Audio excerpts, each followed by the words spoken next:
Well, I'm here with Ben O'Loughlin from debounce. How are you, Ben? Very well, thank you, Justin. How are you? So you've written a book. I'm well. I'm well, thank you. We've written a book. You've written a book, I should say, which we'll come back to in a minute. Tick tick bounce. But That's before right. we get into the meat of the interview, what I want to do was start by asking you: do you have a success story? Obviously, your business is all about speed and websites. But let's start off Mhm. by giving the viewer some insight into what's possible. Sure. So we've been working with an online merchant uh, whose revenues are in the sort of the $5 to $10 million mark, and we initially approached them to say, "Hey, look, we think we can do something for you by way of improving your revenues, increasing your revenues, and increasing your profits."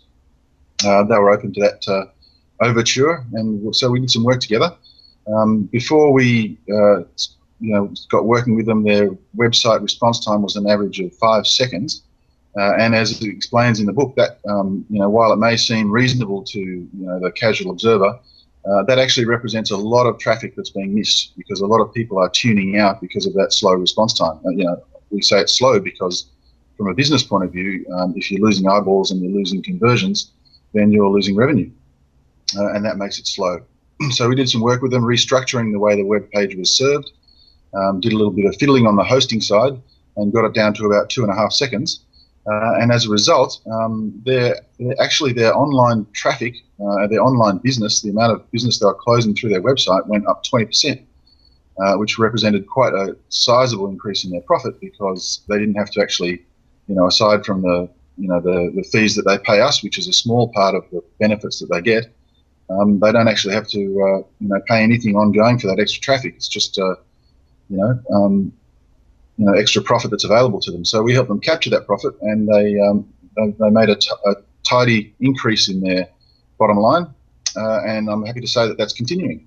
That's exciting, especially when you consider how many um, uh, e-commerce companies are doing A/B testing to try and determine, the ideal color for the buy now button, and trying to get uplift in single or less percentage points. Yeah, well, it's very exciting because it's an area. It comes from the same mindset, and that is data-driven, analytics-driven improvements to the way the website works. But it's just something that's often missed because it is intangible, which we can talk about a little bit later. So I guess it's obvious that speed is important. Your story highlights that. There's a real business cost associated with going slow. But is there more to it than that? I'm guessing there are trade-offs here. I'm guessing the consumers' tolerances are greater where some pages are concerned and lower when other pages are concerned. So what's the whole story where speed's concerned? Yeah, that's a very keen observation. Like any generalization, it's false. In certain areas. In terms of website speed, there are particular points in the customer journey that are very sensitive to speed, and those are the points where the stress or the anxiety on the consumer is the greatest, and hence their propensity to deal with that anxiety by multitasking or shifting away or otherwise going somewhere that you don't want them to go, which is to where you want them to go is towards the completion of the transaction. Um, so while we can go around blindly applying speed, what we really want to do is actually try and understand the sensitivity to speed of the different critical parts of the customer journey on the website, and apply speed optimizations to those parts. Now, it's actually, people don't generally understand this, but when it comes to optimizing web pages, you can actually get things a lot faster without buying new servers, or changing your hosting plan, and without actually changing the visual look and feel of the page, just because there are a lot of intricacies in the way web pages can be structured that we're able to address systematically and improve the response time of those uh, key critical points on the customer journey. I guess design impacts on it too. I mean, I just came back from Australia, and when I was booking my trip to Australia, I had, I think it was What If and lastminute.com on two separate tabs on a web page. I was basically looking to book hotels. I had like 6 or 7 hotels to book, and basically I was initiating searches on both pages, and buying a hotel on whichever website got me the result faster. And I'm sure other people do stuff like that on occasion. Yeah, that's absolutely right. And there's pretty good research that shows that people's tolerance to websites speed is such that if you make them wait too long, they'll go to a competitor. Not only will they go to a competitor, abandoning your site, but their the frequency at which they return to your site may be lower. I mean, if you've lost that customer once, then they'll obviously associate the successful transaction with the site that allowed them to do it in the way they wanted to do it.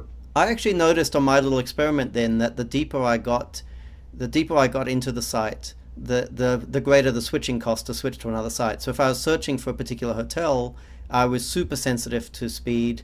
But of course, once I got to the point where I was entering my credit card details, it was highly unlikely that I was going to enter my details on 2 sites and press submit on both to see which process my credit card first.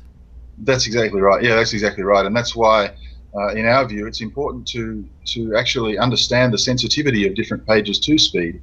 And if there are some sites, for example, the landing page is critical, because if you don't have a fast landing page, then the stats that we've seen across multiple websites, just about every website we've seen, is if the landing page isn't fast, then if it isn't responding in less than 2 seconds, then you're losing probably about 10% of your traffic for every second. Yeah, so it may not make sense to use your CMS to host your landing pages. Well, that's right. Depending on, there's a whole bunch of different factors involved, but certainly offloading the landing page off your CMS can make a big difference. Okay, so this is not new. People have been talking about speed since the beginning of the internet, because of course speed has been the critical challenge. When I was first online, images didn't even appear on the HTML page. You got a placeholder and you had to click through to see the image. And you had to really be keen to see the image, because you'd have to sit there while it progressively loaded, and it could take seconds or minutes in some occasions to load an image. So it's a bit like battery life with cell phones. Developers have been fighting with speed since the beginning of time. So why is this not, I mean, if there are problems there that you can solve, why isn't everyone solving them? Well, that's a great question, and if they had solved them, I'd be doing something else. My work here is done. No, seriously, there's a couple of reasons actually. There's a couple of structural reasons why, in my estimation, why speed isn't consistently done well, and it's actually consistently done really badly. Like we did a study of the top 500 websites in Australia, according to Alexa. And some huge proportion, more than 80% of them. I mean, in the book, using Alexa's ranking, I think 60% of them are over 2 seconds, and Alexa measures them really fast as well. So for your average punter, we're talking 80–90% of them are over 2 seconds. So, why is that? I started to ask myself, and the experience that I've had with various e-commerce merchants and other web property owners is that it sort of comes down to 2 factors. One is that response time is intangible. You see a web page loads in 4 seconds. It might cause you a fleeting minor irritation, but you still don't register that as something of a problem, even though from a business point of view it might be, because the statistics on the relationship between website speed and the business impacts are not in your face at all. You have to go digging for them. So the unconscious tolerance is much lower than the conscious tolerance. In other words, if a developer's sitting there watching the page load, it looks fast enough. But when it comes to the experience of a user, their experience is somewhat different. Well, yeah, I think that's right, and I think there's a range of users. There's a couple of other factors as well in terms of the intangibility. One is that the people who are actually measuring the response time and judging whether it's fast enough are typically doing so in an environment where they're almost adjacent to the server that they're getting it from. Mm-hmm. So they're not actually getting the real performance in the wild experienced by the diversity of users with their different connection speeds and their different distance from the server, the different latency. So they may see it loading really fast and they go, oh, there's not a problem. Also, a lot of what we call synthetic monitoring is also very well connected to the data centers. And so you're sort of measuring the temperature in the coolest part of the house, if you like. Yeah. And most of the development's probably done in a sandbox environment too. That's exactly right. And so there's the actual real user experience is invisible in many cases, and the relationship between the real user experience and the business metrics is also invisible. So that's one of the sort of what I see as the structural problems around that create this response time gap. The second problem is what I call it's a mainstream economic theory called the tragedy of the commons.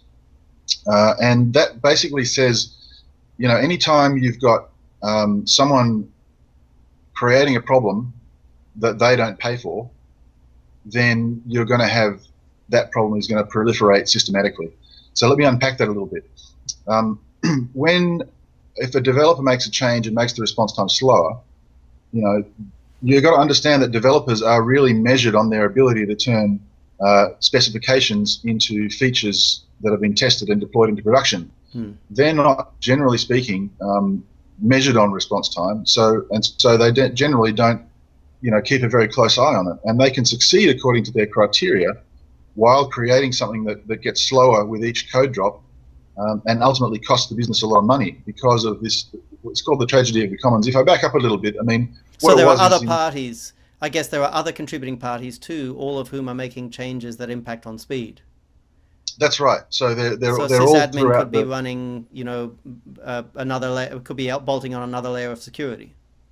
That's exactly right. And for example, the people who run the infrastructure, although I will say that the back end infrastructure time is very seldom the biggest bottleneck, but just to take that as an example, the infrastructure people are not necessarily measured on response time, but they've got a budget that extends to a certain amount of infrastructure, so they'll naturally try and keep it skinny, try and keep it lean in terms of the equipment that goes into supporting the application, and that's often at the expense of response time, but they're not paying for that cost. And the tragedy of the commons economic metaphor came out of 18th century or 16th century England, where cattle graziers, would graze their cows on the common area, the common area of the village. But some of them started to graze sheep because they could get a better return on the sheep. But the sheep ate more of the grass, and they actually denuded the commons of grass. And so while the individual graziers did better by having a sheep, the experience of the common people, or the bulk, the overall systemic consequence of these individual optimizations was such that it was worse for everybody, and naturally the common area got grazed out, and then nobody had any fun. Yeah, so the individual optimizations caused a system slowdown. That's exactly right, and you see the same thing for example in pollution, in licenses to use common areas. So people might, if you go and stop at a rest stop in the highway, there may be trash everywhere because individual people, it maximizes their utility, their experience to just drop it on the ground rather than searching for a bin.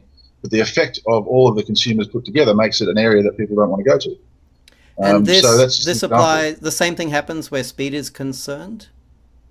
That's exactly right, because individuals make choices that increase response time, even if only marginally, because they can ship more features that way if they don't have to do performance optimizations. So it's not just the developer contributing; it might be the product owner saying, "I want this list of 10 extra features." That's exactly right. Or I want this integration with these other web services. That's right. And so pushing more features at the expense of response time only really makes sense if you understand the relationship between, in a particular instance, it may make more sense. Like you may have a new feature that doubles your revenue, and if it makes it a bit slower, then that's fine. That's economically justifiable. But if you're just flying blind and in the dark, and you're constantly pushing features, and if performance gets sort of sidelined along with tasks like system maintenance and documentation and things like that, which are generally known as technical debt, if performance is sort of lumped in that bin, then over time things get slower, and over time it's sort of death by 1,000 cuts, the website gets slower and slower, and you start losing business. Yeah, so I guess Google's famous for responding to that by claiming that, or by claiming that they're making speed the #1 feature. I think that was a Melissa Meyer pronouncement at some point. Yeah, exactly. So speed is the #1 feature according to Google, and they take that quite literally. So speed is regarded as a feature because they've quantified the value of speed to the business, and they're constantly making trade-offs. Okay, you want a new feature to go in? Okay, well, what's the cost of that in terms of speed? Can you get it any faster? If you can't get it any faster, does that increase in revenue that you expect from that feature offset the drop in revenue that you'll expect by making it slower? So they're making these very rational trade-offs, as you'd expect of an internet giant company. So I want to get your insight into how to fix this problem. Now we've had some insight into the root cause of the problem, but before I do that, I should mention your book, Tick Tick Bounce. I've got it here in front of me. It looks stunning. Oh, thanks very much. Yeah, that was really the I guess it's our manifesto. It's really drawing together a lot of there's actually been quite a lot of research into this area over the last, say, 10 years, and there's a number of really smart people that have done a great deal of fantastic work in this area. Well, you've got more to say about speed than I think most people would expect it was possible to say. That's right, and I actually had to keep it short, so I had to draw a line under it at some point. But there is a lot to say, and the book actually, I think, if I can, I'd say it uniquely draws together some of the business insights from some quarters and marries them with the technical insights, and then adds what is my own experience as to, well, how did we get into this situation where, 80% of the Australian sites are slower than is commercially sensible. So it really sort of unpacks that whole dilemma and comes up with a few observations and a few key recommendations for what you can do about it. And at the heart of the book, you have the story behind the tragedy of the commons. So for people who are interested in the economic consequences of speed, it's certainly worth reading. It's just full of content. It looks stunning. So I think people should do whatever they have to do to get their hands on that book. Yeah, please pick up a copy and tell me what you think. I mean, it's already I've got if I do a version 2, there'll be there's a lot more stuff that I could add to it, or maybe another volume. But certainly there's I tried to pack a lot in there, and really it's very well referenced, and it's pretty for those who like a kind of a scientific approach. It's all very analytics based. We're very all about sort of data-driven decision making, and so well, it's definitely for the intelligent reader. So no, I think it's terrific. Yeah, well, and hopefully it's a bit of fun as well. We try to keep it kind of pacey and entertaining at the same time. But certainly for those who have an e-commerce website and are looking to looking for opportunities to increase revenue and profits. This is certainly something that you can look at and pick up a copy of the book. Okay. And before you tell us how to fix the problem, let's recap. I guess speed is important. Everybody knows that already. Everybody's known that since the beginning of internet time. But some measurements on popular websites make it clear that that speed is difficult, because if speed was easy, people, all the mainstream websites would run really, really fast. So your position is that the problem is a sub-optimization problem. You've got a number of stakeholders, all of whom are pursuing local optima at the expense of speed, which isn't owned by anyone. It's a resource that's kind of a community resource, so that's easy to understand. But if that's the issue, how do you, at least in principle, go about fixing it? Yeah, well, what you really need is, the problem of the tragedy of the commons in economic theory there's a number of standard solutions that have been proposed to that, and we can certainly adapt those to the website speed optimization. Like auction off the commons. Yeah, that's right. Which is what governments do with bandwidth. Yeah, exactly. So, but the first and foremost thing is you have to make somebody responsible for speed, Yeah. and not only speed, but the economic impact of speed on your bottom line. So you Well, have to that's have not as someone. exciting as an auction. No, it's not. It's not very exciting. Or some For sort of emission credits, go slow credits. well, that's another. That's actually another viable solution. In that Really? companies like Google, Amazon, they actually have performance budgets, and you only get a certain number of, a certain fraction of a second to be taken up in your part of the application delivery chain. So Wow. the So load you could balancer. theoretically trade. Yeah, Yeah. absolutely. Wow. Absolutely, and I mean, I don't know that too many. I don't know that too many companies have developed an internal free market in,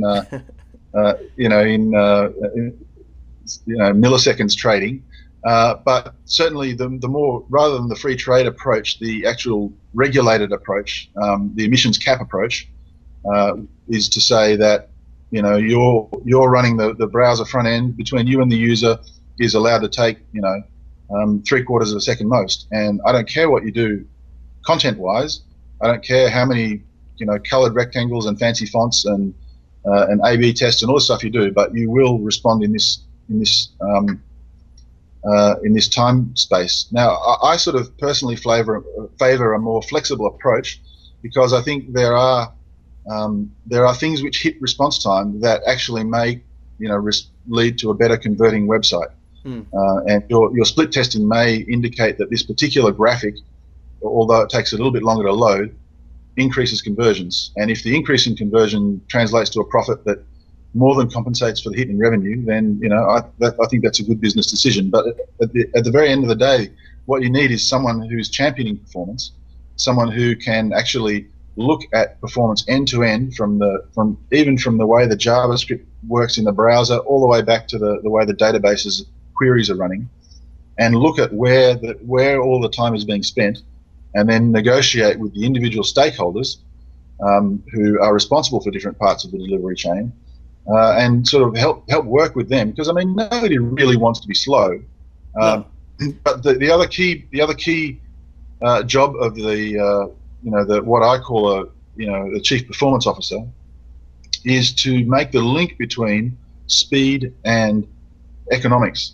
So to know how much extra profit per month you would get if you decrease the speed by a second, then you can take that to the different stakeholders and say, Decrease the hey, load look, time by a second.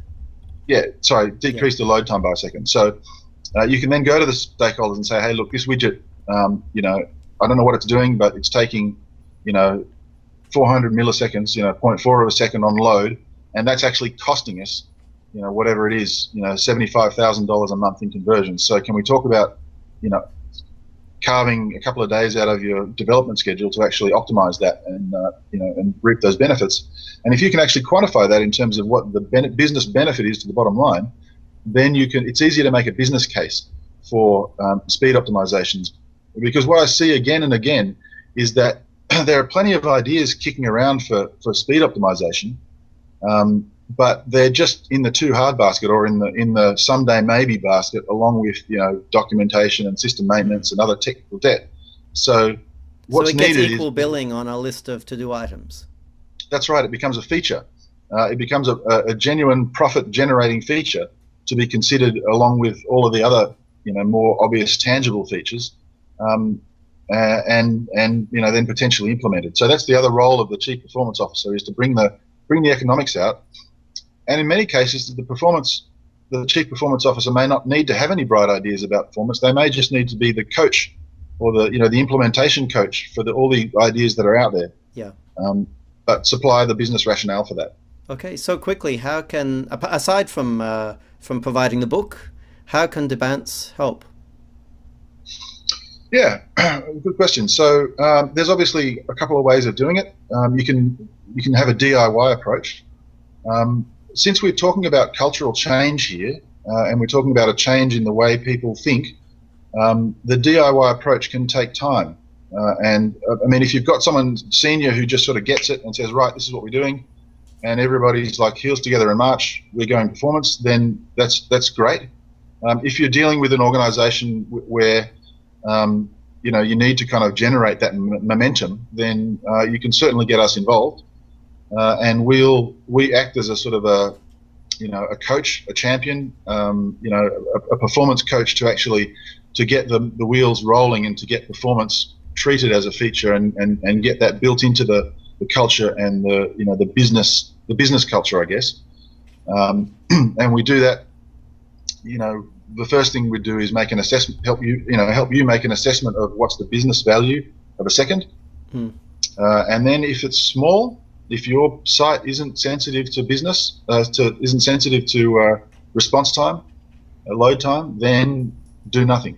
But if it is sensitive, and if there are particular places where there's a lot of leverage by optimizing the speed, then we can work with you to not only evaluate and implement those optimizations that you've got sitting around that you should be doing, but then also bring to bear some some heavy artillery in terms of JavaScript optimization and some of those more arcane sort of magical skills that some of our people have got. So you mentioned that an organization needs to overcome the tragedy, the commons problem, a chief performance officer. Do you have the ability to become a part-time or a virtual CPO?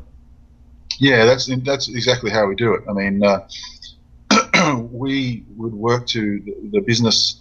We would there'd be a business owner who would have to get because this can't be just something that a technical person thinks is a good idea, because we need buy-in across the whole application delivery chain. So we seek a sponsor who's able to who gets it and is able to do that, and then they appoint us in a sort of a virtual chief performance officer role, with the agreement and the buy-in of all the folks involved. And typically, we get very few people thinking it's a bad idea. It's just that nobody has time for it because it's not seen as something that is valuable enough to command time. Well, no one currently owns it.